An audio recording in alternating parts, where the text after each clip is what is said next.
The why of Starship is that we want to be a multi-planet species to extend consciousness beyond Earth, I think for two main reasons. One is to ensure the long-term survival and prosperity of life as we know it in consciousness, which if we are a multi-planet species and ultimately a multi-stellar species out there among the stars, the probability of survival is much, much longer. That's kind of the defensive aspect or life insurance for life collectively. But then there also need to be things that are inspiring and exciting and that give you reason to live. Life cannot just be about solving one tragic problem after another. There must be also reasons to get up in the morning and be excited about the future. And a future where we are a spacefaring civilization is infinitely more exciting than one where we are not. And we're doing it all pretty unique location. I mean, the pad's behind us. We got rocket on the tower. We got another tower with it. We're sitting inside Star Factory. And I mean, it wasn't like this for very long. This is all pretty brand new. Yeah, I think we moved Starship here in about the early part of 2019. So we've been coming that entire time and seeing the site evolve from a double-wide trailer and a tent where we built Starhopper to the first suborbital test flights. And now we have behind us 2 towers for the first time as we build towards the first operational flight from the second tower at the end of this year. And this beautiful building, million square feet, where we're able to work towards a production line of Starships.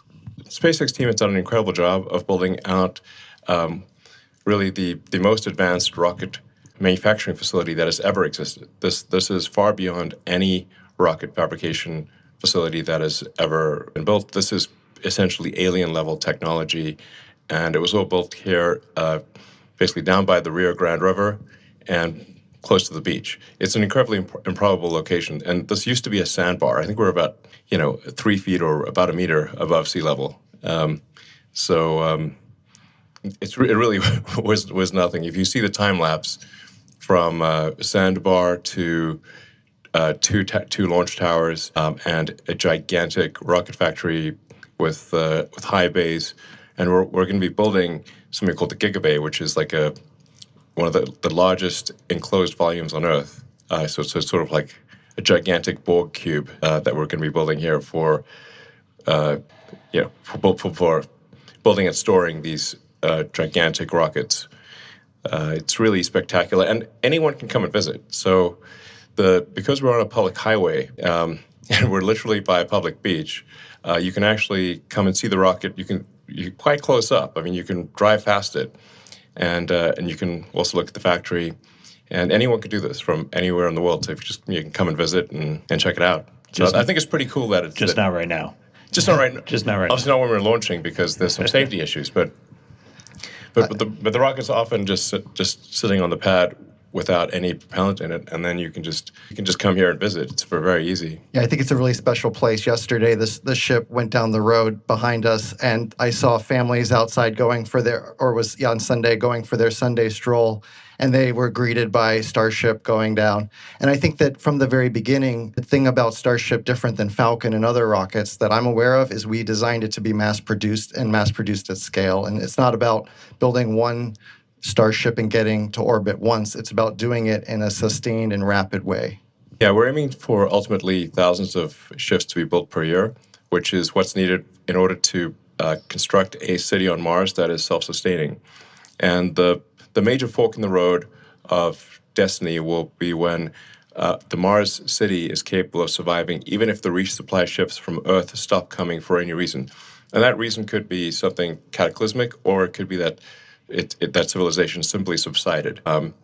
There's always this debate throughout history of will civilization end with a bang or a whimper. But either way, if the critical thing is to get to the point where Mars is self-sustaining and can survive even if the resupply ships stop coming for any reason, which means that you need to build an entire base of industry on Mars in order for Mars to survive.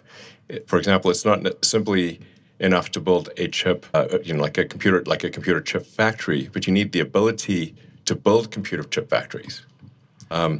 So this is going to really take a lot of tonnage. I mean, my guess is at least 1 million tons to the surface of Mars. Maybe it takes less than that, but it's going to be a lot. But this is a very exciting future.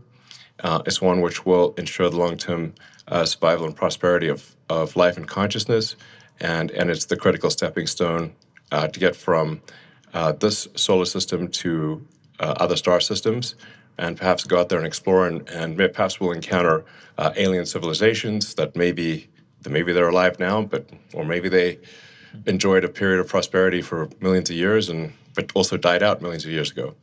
So it's humbling to think of the age of the universe, according to the standard model of physics, being approximately 13.8 billion years old. So an incremental million years would be 3 digits past the decimal point. And if you look at, say, our civilization and measure our civilization by the first evidence of writing, which is about 5,500 years ago, civilization as measured from the first is only 1/millionth of Earth's existence. Or blip. Flash in the pan so far. Yeah. Well, we're getting some cool shots. Rocket out on the pad right now. We tell people, like, come down, see it. It's hard to get like a sense of scale of just how massive this thing is.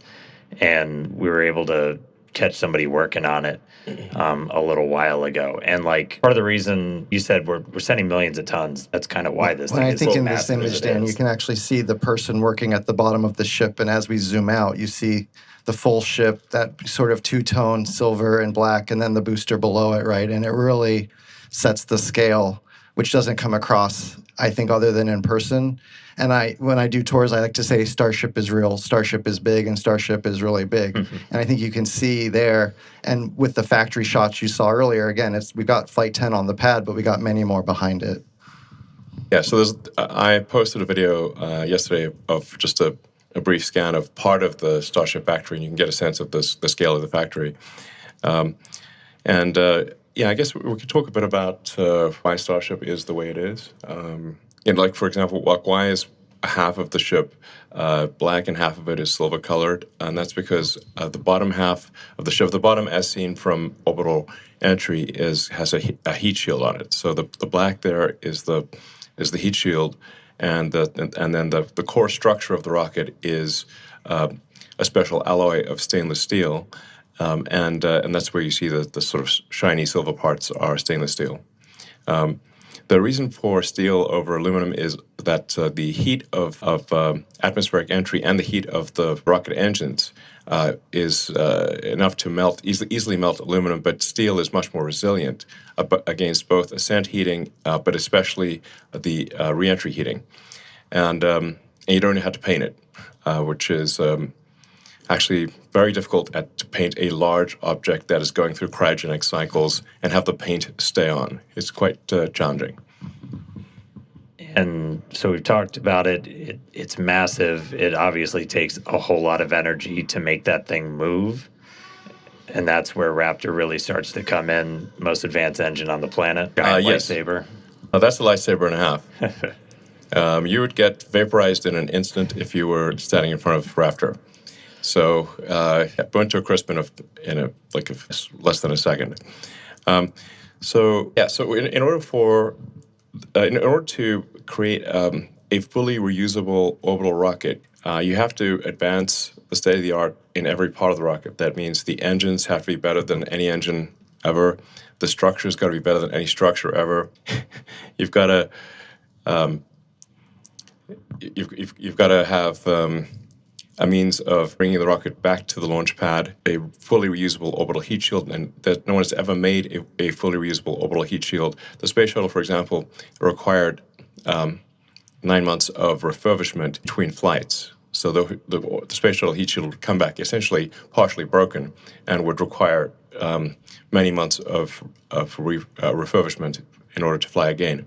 What we're trying to achieve here with Starship is to have a heat shield that can be flown immediately. So the ship, both the ship and the booster, would be caught by the tower arms, and the booster would be placed immediately back on the launch stand, and the ship's got to orbit Earth at least once, but then could be back potentially in one orbit, but in most cases several orbits. So the ship would come back several hours later, but then be caught by the arms and placed on top of the booster. You can also have multiple ships ready so that a single booster could service 5 or more ships, so that you could be flying the booster in theory every hour. This is kind of a profoundly fast speed, obviously, for the largest flying object by far ever made. But it's the reason why we catch the booster with the tower arms, and the ship also will be caught with the tower arms, because that's the fastest way to get the booster and the ship back to flight. If we had instead put landing legs, which we've done before for the ship tests, we actually had landing legs that flip down, and the ship we've successfully demonstrated landing with legs.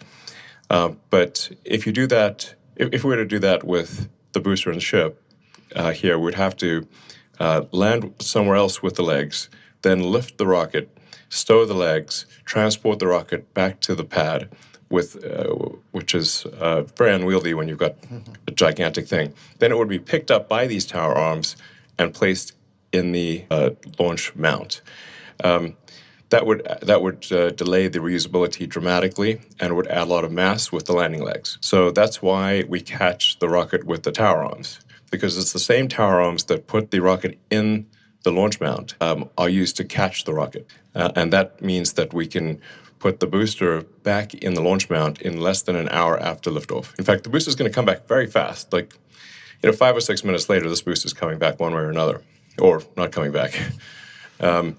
So then you really have propellant fill time, which can be brought down to about 30, 40 minutes.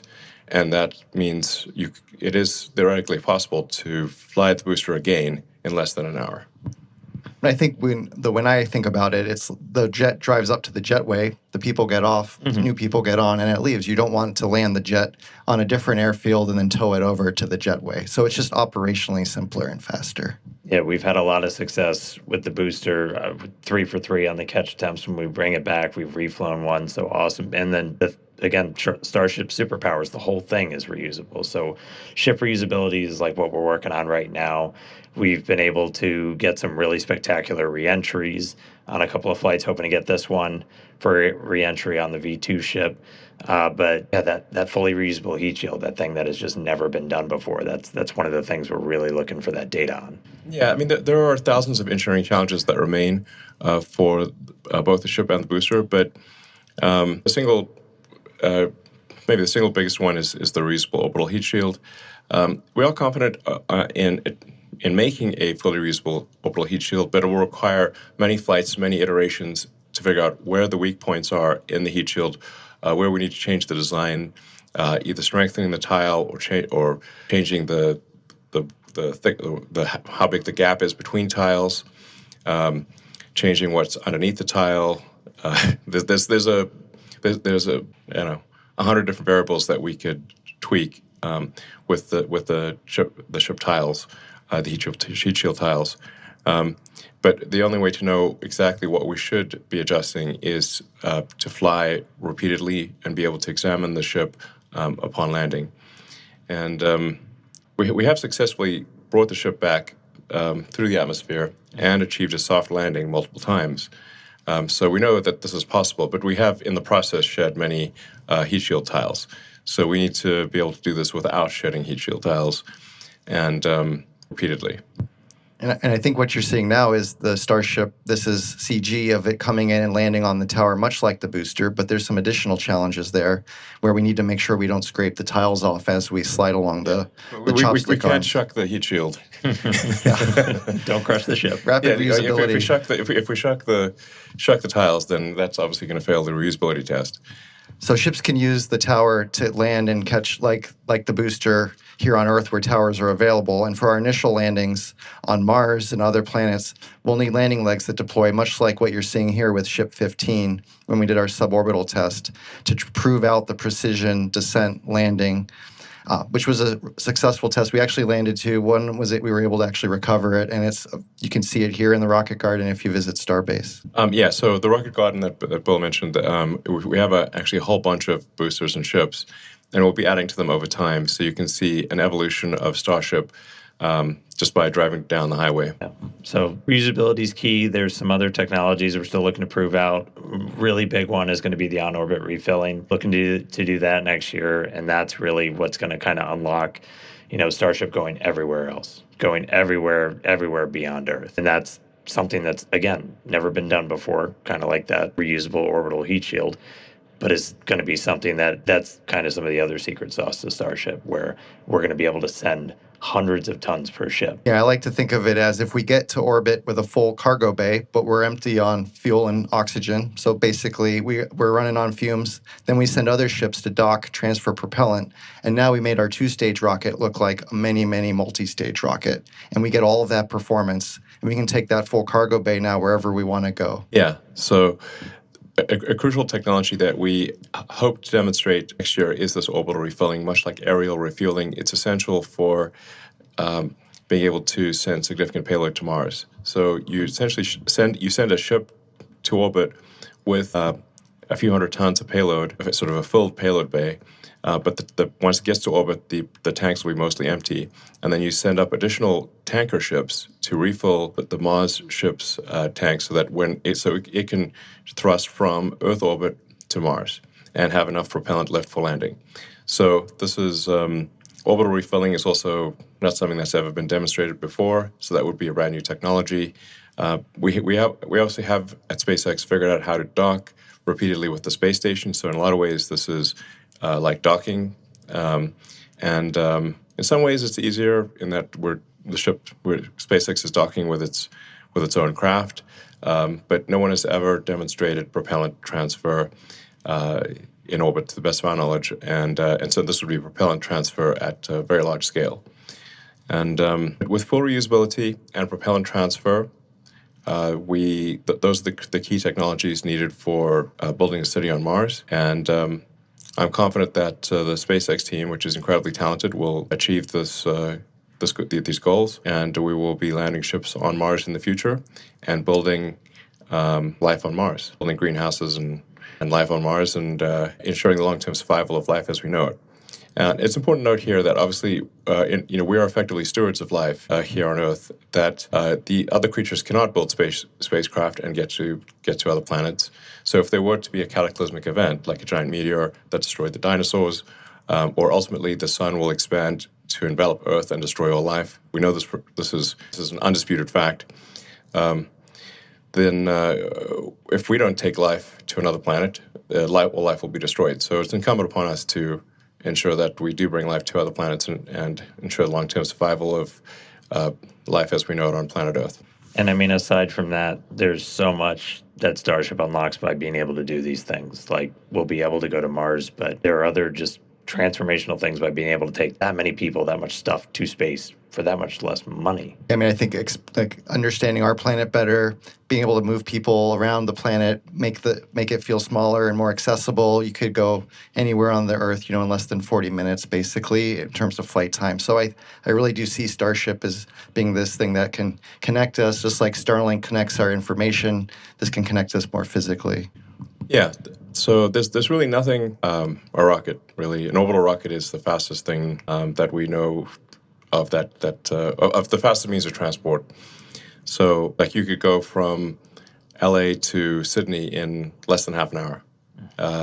You could go LA to Tokyo in less than half an hour. You could go from New York to Singapore in half an hour. Everything's probably half an hour, basically. Some things might be 10 minutes. Yeah, that's true.